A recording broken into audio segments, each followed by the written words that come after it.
How you guys doing? Do you have any questions for defensive coordinator Corey Hetherman? Coach, one thing that really stood out is the aggressiveness, intensity. Clearly, your swarming mindset is taking hold now that you're a few games into the season. Yeah, I think we're starting to run to the ball better. Still area to improve right there. Still want to see it every single play detailed, and really got to work on our angles to the ball right now. Some of the missed tackles and some of the angles we've taken. That was an emphasis in the unit meeting, and that's what we'll be working on all week. And just as a follow-up, there's one play that keeps showing over and over again on television. That was the sack, but like 6 guys took a shot at it and were right there to get it. Your thoughts when you were watching that on film? Yeah, that's our biggest thing is we don't want to break down. We don't want to stop. We want to take a shot. And at this level, there's so many good players we go against that you're going to miss tackles at times. But we always want to dictate the tempo, and we want to go take a shot. And as long as we swarm to the ball and we get the hats there, we feel like we'll make the tackle. 3 weeks, into getting to watch this secondary kind of gel and, work together, just how would you evaluate their play through 3 games? I think our communication's getting better. I think our guys' confidence working together has been improving. There's still, we still got to make some improvements. Communication in general, still want it to be better than where it was this past week. I still think there's opportunities out there for us to close some more things off or make a couple more plays. And, that's same thing. The unit meeting was, we had opportunities to make other plays or limit some of the explosives that they had. And those are areas that we got to continue to improve on right now as a group, as a defense in general. One of those guys I've asked you about a couple times, but Bryce Fitzgerald's second interception this many weeks, just to see how he's continuing to get more playing time, get more and live up to what you're giving him. Yeah, it's one thing that we preach is what happens in practice is what happens on the field. And he's been a guy all the way through fall camp. The ball just always finds him. And, it's the guys that, it's been consistent. The guys that show up with the football on Tuesday, Wednesday, and Thursday, they seem to be the guys that are getting the fumble recoveries or the interceptions on Saturdays or Sundays right now. And, we're going to continue to preach the football. We're going to continue to want our guys to attack it, whether it's in the run game, second man in, third man in, trying to strip the ball out in the run game or in the pass game. We want to continue to attack the football when the ball's in the air.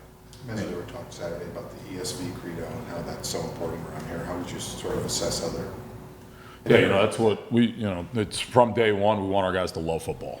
We want our guys to be excited about it. And, it doesn't matter whether it's a walkthrough, it's a, Tuesday practice trying to get a feel for the offense, or it's a Thursday practice. We're a little bit further along, you're coming in to watch film. We want our guys to be excited to get out, work together, compete. Every single rep. And then, the swarm and the, how physical we play are the things that we want to preach. And, one of the messages always for our guys is we're going to have mistakes. We know that. And hopefully Saturday there's less mistakes than there is Tuesday. But the faster we play and the more physical we play, we feel like that erases a lot of them. And, as we continue to play together and gel, and as the guys continue to get more comfortable working together every single week, we got to limit some of those mistakes, and we got to communicate a little bit better, and I think that's where you're starting to see some of the growth right now.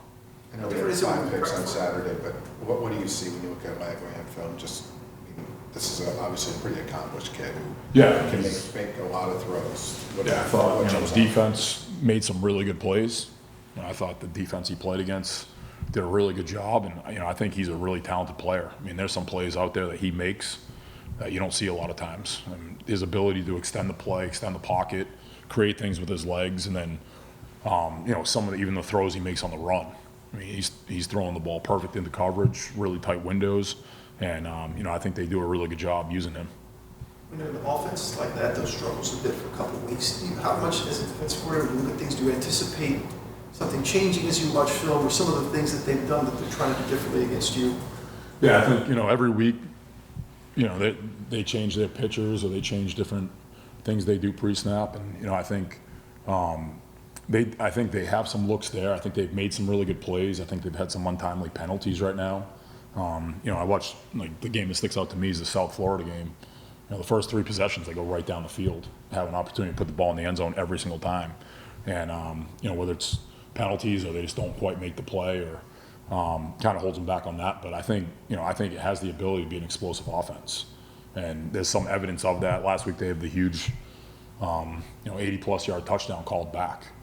But they definitely have some big playability with those backs, with those receivers, and with the quarterback in the backfield. And we just got to make sure, we have to try to limit that. How much do you preach to the team, I guess, or to the defense about capitalizing on mistakes? Because like Lagway threw, he had 5 picks on Saturday, but LSU I think only had 13 points on offense. That it was a closer game probably than it could have been. How much do you emphasize like capitalizing when you get the chance like that? Yeah, and that's when we go through and we watch ourselves and we study what we did this past week. That's the common theme that comes up. We do a really good job in coverage. We lose containing the quarterback. Then one guy comes out of coverage, and now all of a sudden it's an explosive by the offense. Or second down in the red zone, the quarterback forces the ball in a window, and we're in the window and we get a PBU. If we pick that thing off, the next play they score a touchdown. We need to capitalize on all those opportunities all the time, and it's the game of football. When you miss that opportunity, a lot of times the next play the other team capitalizes on it. And we get our hands on the football, or we have an opportunity to collapse the pocket and create a sack or a big play on defense. We need to continue to make those plays. We can't let the quarterback escape, or we get our hands on the football. We got to take that ball out of the air. We can't just knock it around. And then just how would you evaluate, I guess, their offensive line strengths? It seems like y'all's D line versus their O line might be, maybe the battle of the game. Kind of a strength on strength kind of situation. Yeah, I think they got a lot of returning veterans. It's looking at South Florida last week, now looking at University of Florida. They have a lot of guys that have played a lot of football. I think it starts with the center. I think he's a very good football player. You can tell the way he communicates, the way he moves, his understanding of, even seeing how he picks up some of the different blitzes, or the job he does in the run game, passing things off. You can tell he's a very good football player, and I think they have 4 guys returning that work really well together. They'll be the biggest unit that I think we've played this year. You look at the size of them up front. They're long, they're big, and I think they work well together. They're a well-coached group that, they've had a couple untimely penalties right now, I think is the biggest thing right there. But, I think it's a group that works really well together, and they, you can tell they've played a lot of football together. So, how do you feel like your corners have performed when they've been challenged downfield? I think we've done a really good job.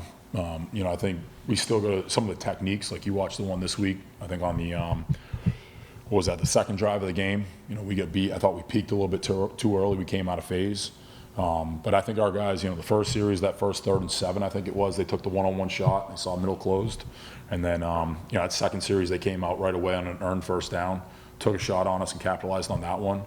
But I think our guys have been getting better every single week. I think our details have gotten better. I think our understanding of leverage and spacing has continued to improve. And, it's something that, this week it's going to be something we're going to continue to push and practice and try to make sure we're better this weekend. Corey, against Notre Dame, you guys obviously had to make a big play at the end, and it looked like the freshman team out there at the end. Game on the line late in the 3rd, you guys get the 4th and 3 stop. Again, it looked like the freshman team. Just when you're practicing on green tree in August, you got no choice but to work obviously very hard. But what sort of an edge has that been that it seems like you guys have been certainly up to the task from a conditioning standpoint? Yeah, I think our staff and our strength and conditioning program and those guys have done a really good job of getting our guys prepared and getting them ready to play. Everyone from nutrition to sports science, everyone in that department has done a really good job of preparing our players. One of the messages this morning was, we got to play a full football game still. I felt Notre Dame, we played really well for a while, and there was a little bit of a letdown. I thought with Bethune, it's kind of the same thing. And then this past week, we had a stretch. We gave up 2 big plays early, 2 explosives. One of them's a really good play by a good throw and a good catch by a good wide receiver and a quarterback. The other one's, us making a mistake and them capitalizing and taking advantage of it. And then we had a run there where I want to say there was like 5 3-and-outs.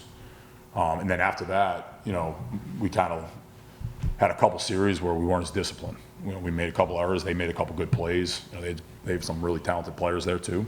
And that's where the message is we got to be consistent with our details and our fundamentals for an entire game. And, last week I thought we had 2 really good days in practice.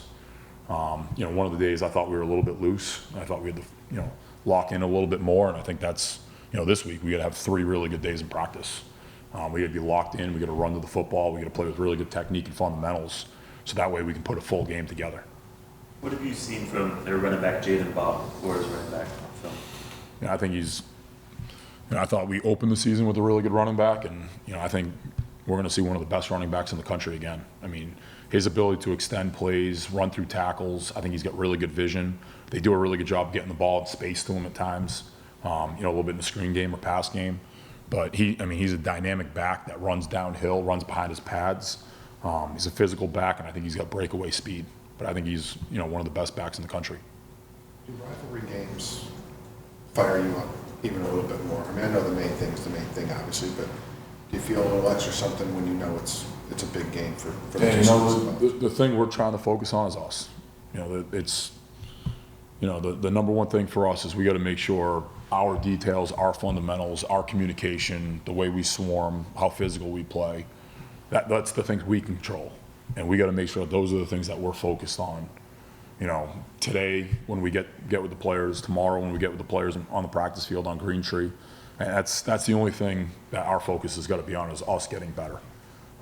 Getting better at our fundamentals, our techniques, and us playing together as a team better every single day. Anything else? Great, thank you. All right, thank you guys.